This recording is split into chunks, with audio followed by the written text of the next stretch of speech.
My name is Linda Moore, and I never imagined that one single word no would turn my whole family against me. For years, I thought love meant giving without limits, but I learned that when love becomes duty, it slowly turns into chains. It happened on a quiet Tuesday morning.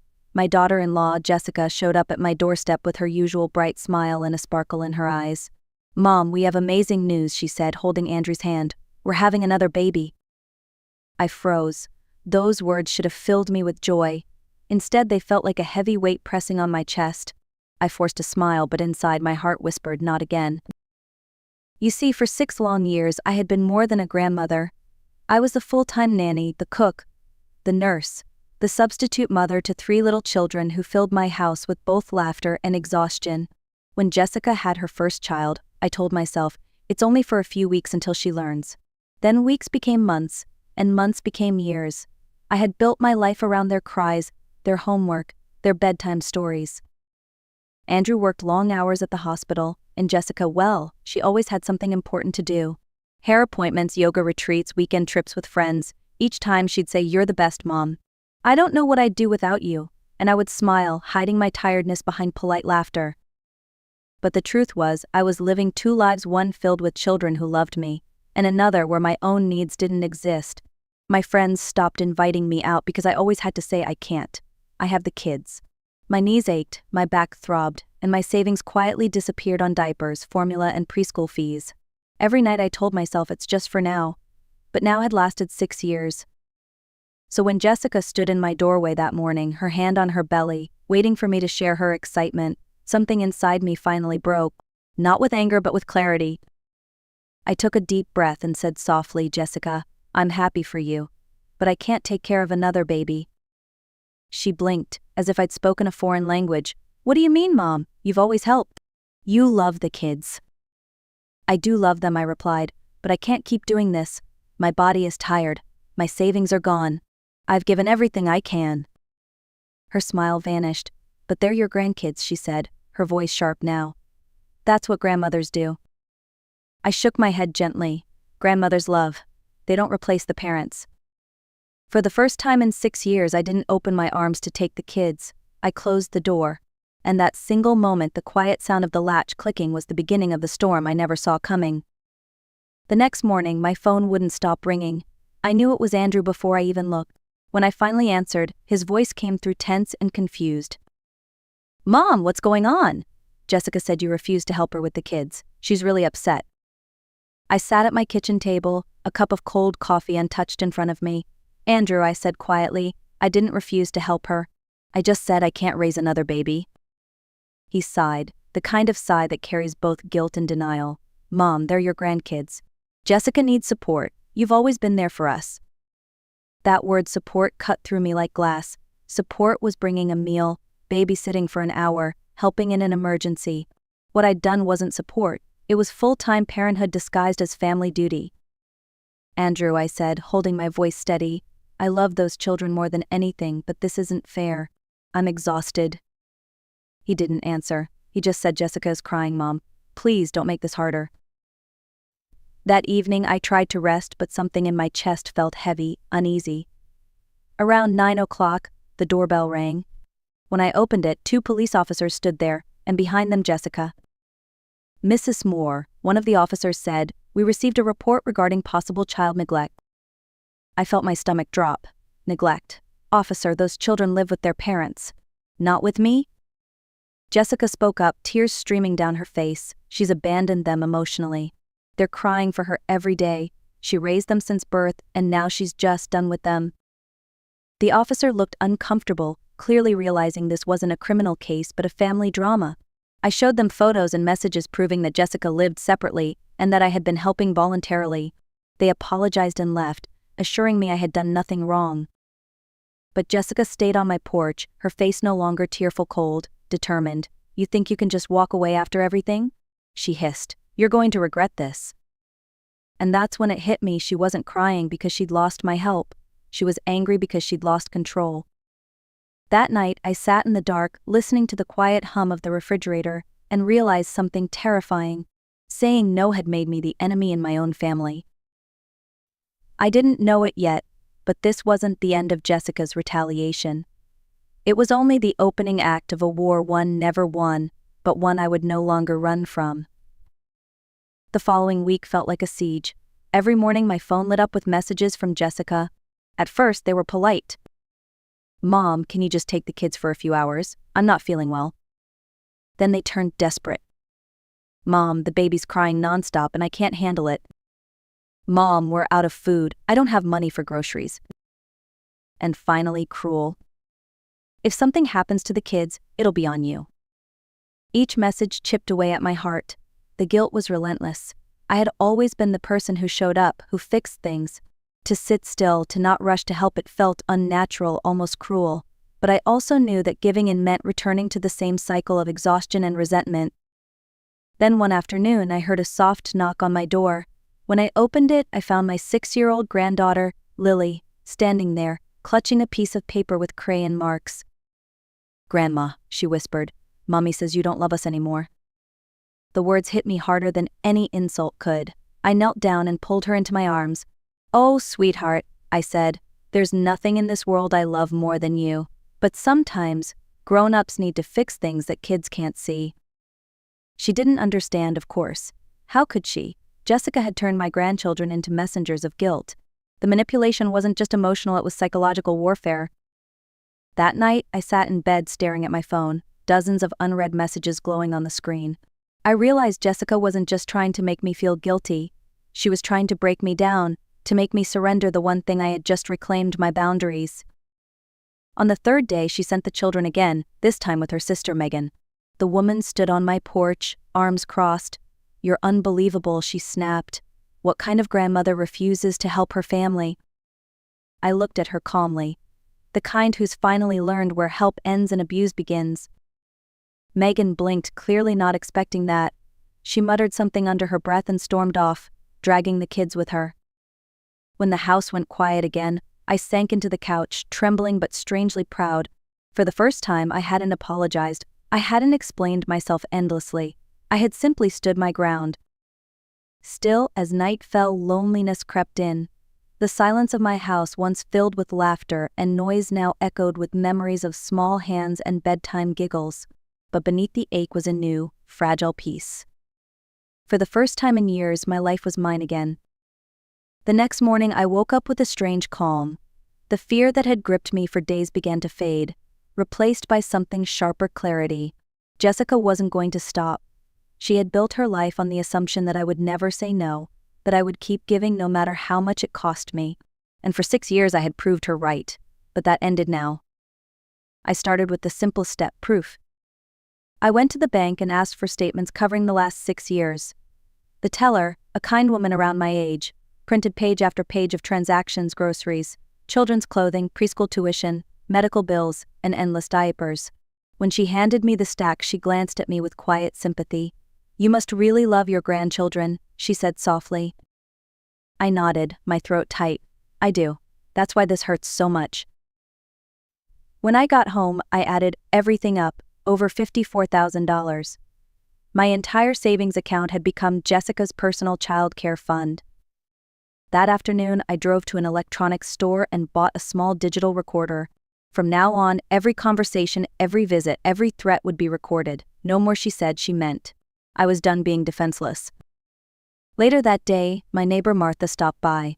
She had seen the police at my door a week earlier and wanted to check on me. Martha was 65, gentle but tough, with the kind of wisdom that comes from surviving her own storms.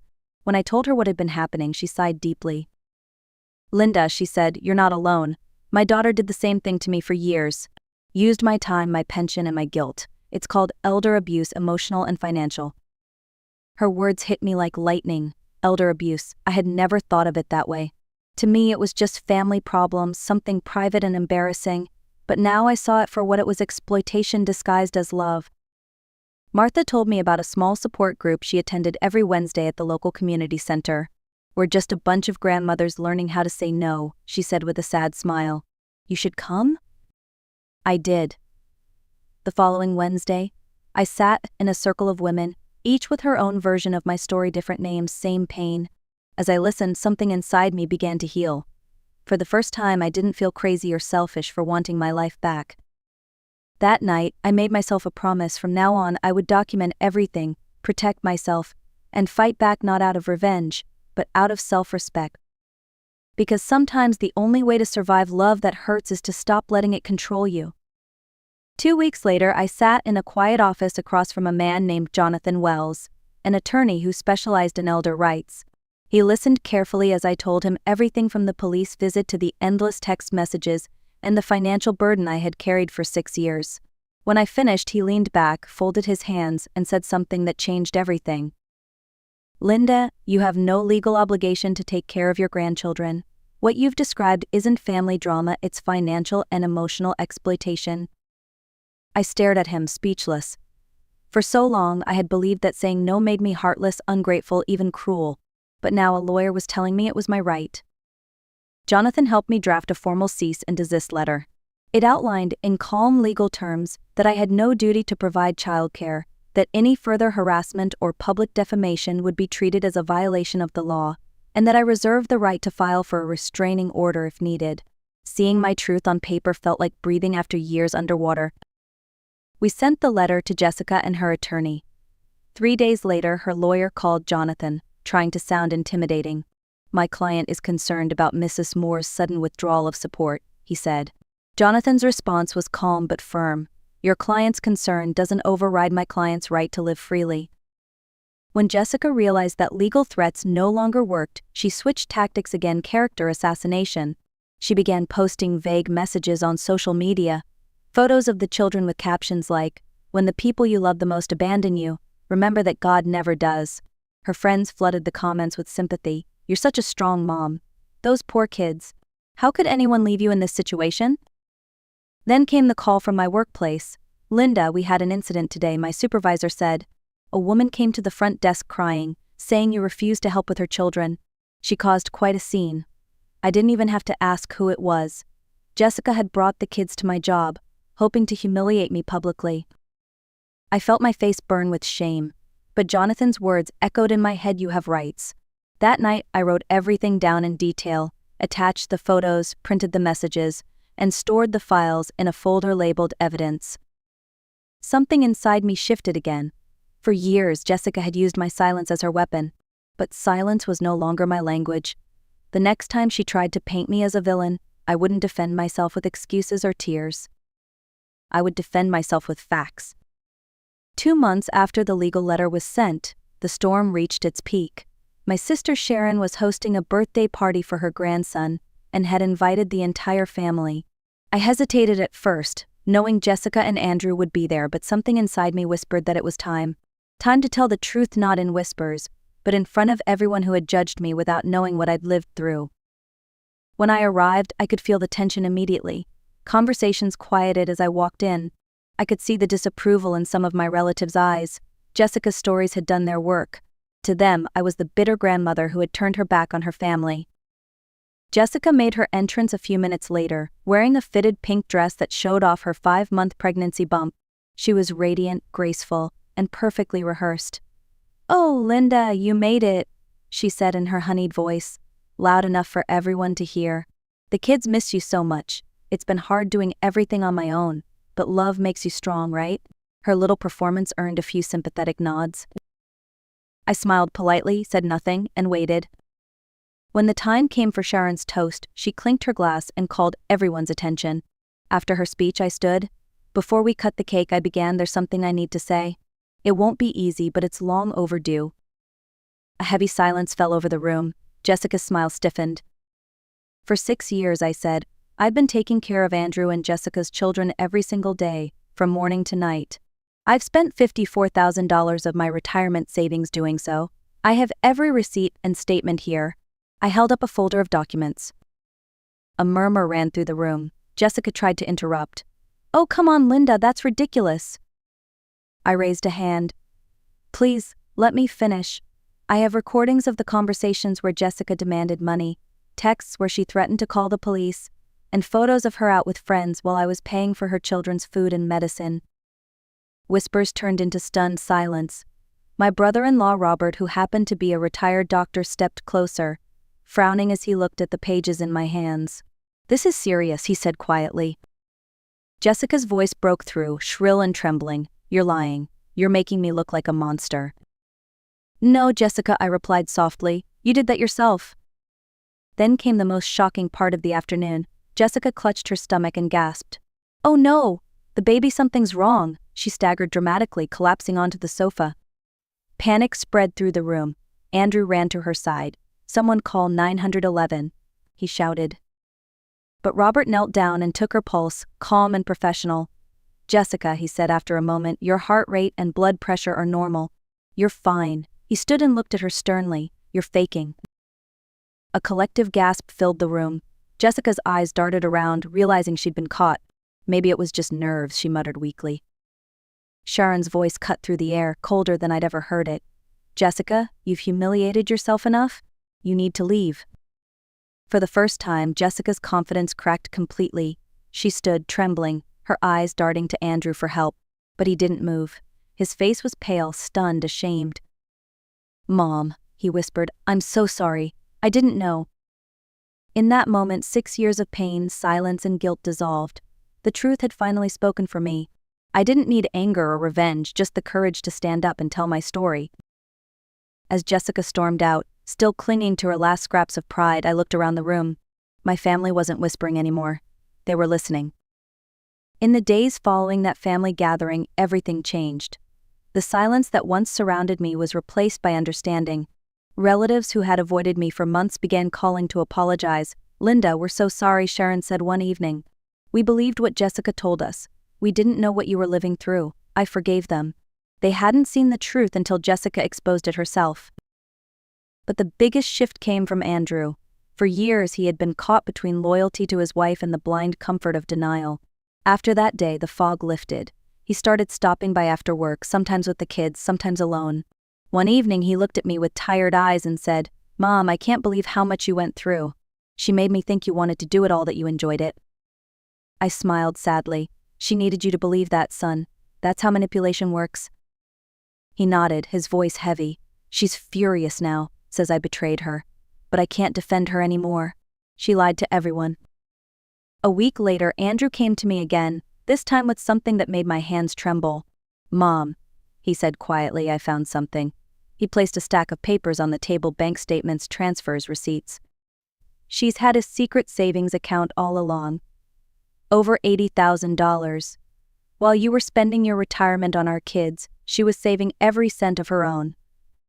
The betrayal hit me like a physical blow. I stared at the papers, at the proof of 6 years of deceit, and felt both anger and relief. Anger for all the years I'd lost, relief because finally everything was out in the open. That evening I called Jonathan Wells, my lawyer. When I explained what Andrew had found, he didn't hesitate. "Linda, this changes everything," he said firmly. "We're not just dealing with manipulation anymore. This is financial elder abuse fraud, plain and simple." We gathered the evidence: bank records, messages, and proof of my expenses. Jonathan filed a formal notice demanding full restitution for the money I'd spent, plus damages for emotional and financial abuse. Within 2 weeks, Jessica's lawyer responded. They wanted to settle. In the meeting that followed, Jessica sat across from me, her eyes red but defiant. "I never stole from you," she said through clenched teeth. "You gave that money because you wanted to." Jonathan leaned forward. "Allowing someone to drain their savings while you hide your own is not generosity, it's deception." By the end of that meeting, Jessica agreed to repay every dollar. $54,600 plus interest. For the first time, I saw her realize that actions have consequences. It wasn't revenge, it was justice. Quiet, dignified, overdue justice. 6 months later, when the final payment arrived, I sat at my kitchen table and stared at the check for a long time. It wasn't about the money anymore.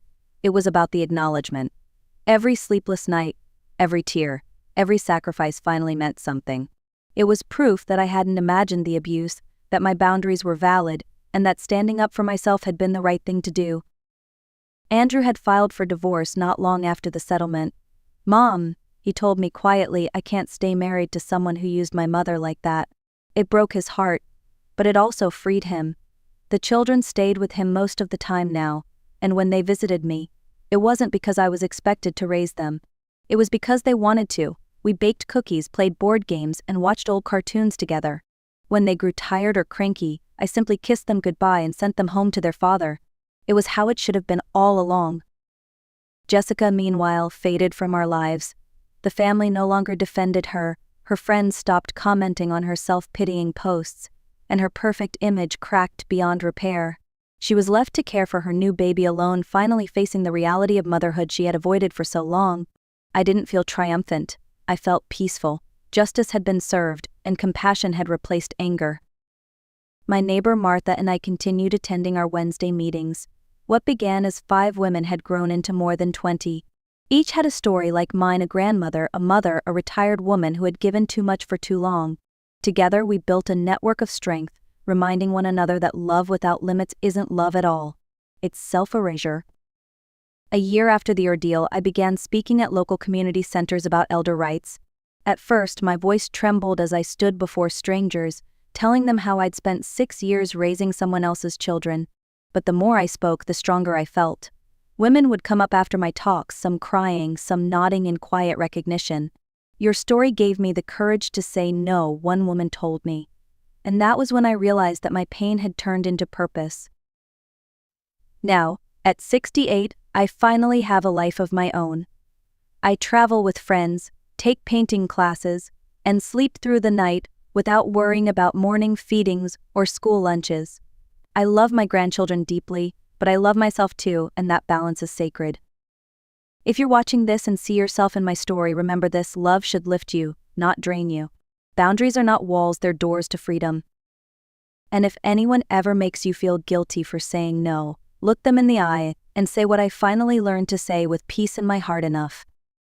When I look back now, I sometimes wonder how I let it go on for so long. 6 years is a long time to live in silence, to convince yourself that exhaustion is love and sacrifice is duty. But what I've learned is that manipulation doesn't happen all at once. It starts small, with gratitude, with dependence, with a few harmless favors, and then grows until you forget who you were before it began. I often think about the woman I used to be. The one who smiled through her pain, who said yes when her body screamed no, who believed that saying no meant being unkind. That woman doesn't exist anymore.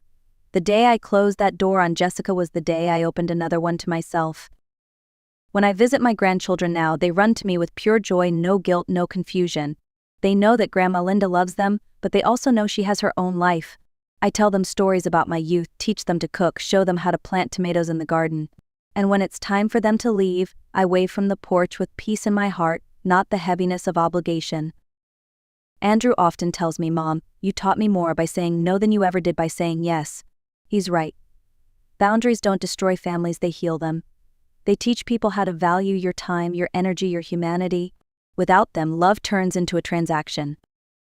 One evening, while cleaning out an old drawer, I found the handwritten letter Jessica sent months after the settlement. The ink had faded slightly, but the words were still heavy with regret. "I finally understand what I did to you," she wrote. "I thought you were strong enough to carry it all. I didn't realize that in using your strength I was breaking it." I read it twice, then folded it neatly and placed it back in the envelope. Forgiveness would come in time, but on my terms, not hers. Sometimes, late at night, I sit by the window and think of all the women who are still trapped in that same quiet prison. I once lived in women who love too much, give too much, and forget that they, too, deserve rest. I wish I could tell each of them what took me so long to learn. You don't owe anyone your life just because you love them. Love should never feel like servitude. Saying no doesn't make you cold, it makes you whole. So if you're listening to this, take this as your sign. Don't wait 6 years to reclaim your peace. Don't wait for permission to rest. Stand up, even if your voice shakes, and remember, the most powerful act of love you can give to others and to yourself is to set yourself free. And if this story resonated with you, don't forget to like, share, and comment below. You never know who might need to hear that one word that can change a life. No.